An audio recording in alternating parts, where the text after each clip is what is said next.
A very good day to everyone. Welcome to Raaonline. This is Dr. Shakir, a faculty from Sri Ramachandra Dental College and Hospital. And today we'll see about the rests and rest seats of your removable partial denture.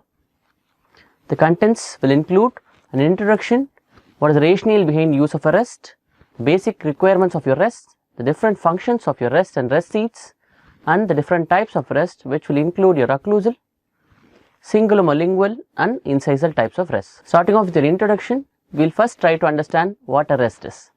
A rest is nothing but an extension of your removable partial denture component, which will rest either on your occlusal, incisal, cingulum or lingual surfaces of your teeth, or a restoration which is prepared to receive it. So we'll just split the definitions into multiple halves. So it's just an extension of your removable partial denture framework, which will be seated onto your prepared surface in different occlusal, incisal, cingulum or lingual surface of your abutment teeth. As you can see here in the image, you have multiple rests which is being seated on the occlusal surface.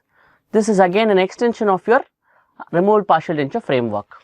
Rest is again, it's a component which is used to transfer the load onto your processes along the long axis of the tooth. Thereby it provides the vertical support.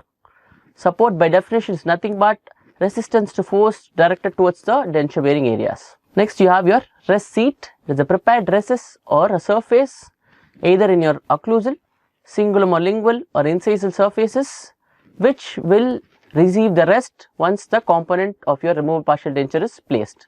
You can see it in the image here. You have multiple spoon shaped depressions for the surfaces which has been prepared. This prepared surfaces, we call it as an occlusal rest seat, onto which your rest is placed when the RPD is inserted. So based on the surface area, the rest seat name will also differ. Next comes your rationale. Rationale is to understand why do we need a rest or how the rest functions as a part of your removable partial denture. We all know that your teeth will resist the functional forces and it will be stable for a very long time. How does it occur? You can see here in the image, a teeth has a proper way of supporting itself inside the bone. You have your periodontal component where your ligamental fibers will work on, your cementum will function, and your alveolar bone process will also help in transferring the forces from your abutment teeth to the underlying bone. Whereas in your denture bearing mucosa, no such mechanism is present, just your mucosa covering the existing bone. So we move on to your why we need to place a rest. You have your abutment teeth as well as your denture bearing tissue surface, especially in case of a tooth and tissue supported RPD. In comparison, your teeth will take up the load much better than your tissues along with its recovery. So during designing of your RPD, it's better if we take this function of your abutment teeth. We'll design the framework in such a way that we are able to transfer the load on the processes to the abutment teeth. What are the basic requirements? The basic requirements include sufficient thickness, direction of forces, extension of your component, placed on a proper rest seat, topography and positive support. We'll see in detail about each one of this. So starting off with your sufficient thickness, the metal component of your rest. As you can see here in the image, this particular metal component should have adequate thickness. If it's thin, it can fracture during function. If it's too thick, while the patient is trying to bite or during occlusion, there can be an interference. Similarly, it should be able to perform its function of directing the occlusal forces along the abutment teeth.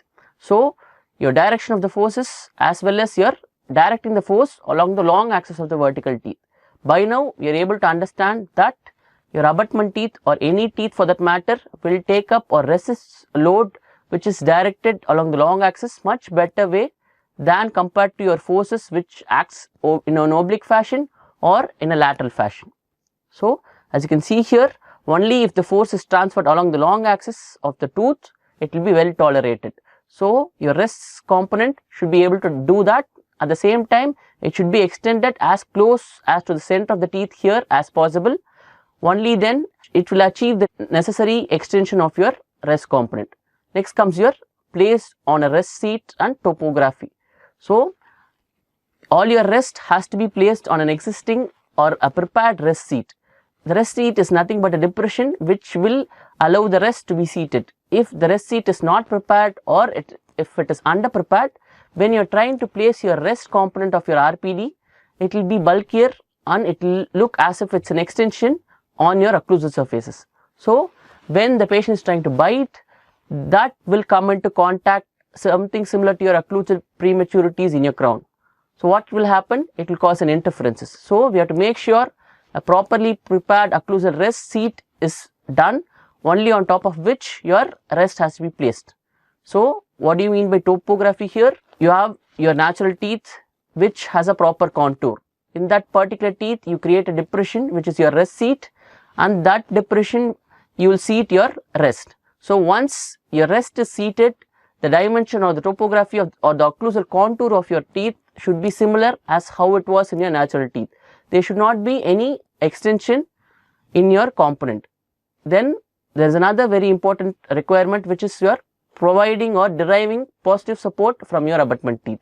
Here in the corner, if you can see that image, this is an image which depicts the concept called as gliding plane or sliding plane effect. So what can happen? When there is two flat surfaces in contact, when a force is being applied from top, F is the force here, the components can drift away from each other. Similarly, if your rest and the contacting tooth surfaces are placed parallel, just like these planes here, it can drift away when there is a force. So usually we place the rest at an angle less than 90 degree from the long axis of the abutment tooth.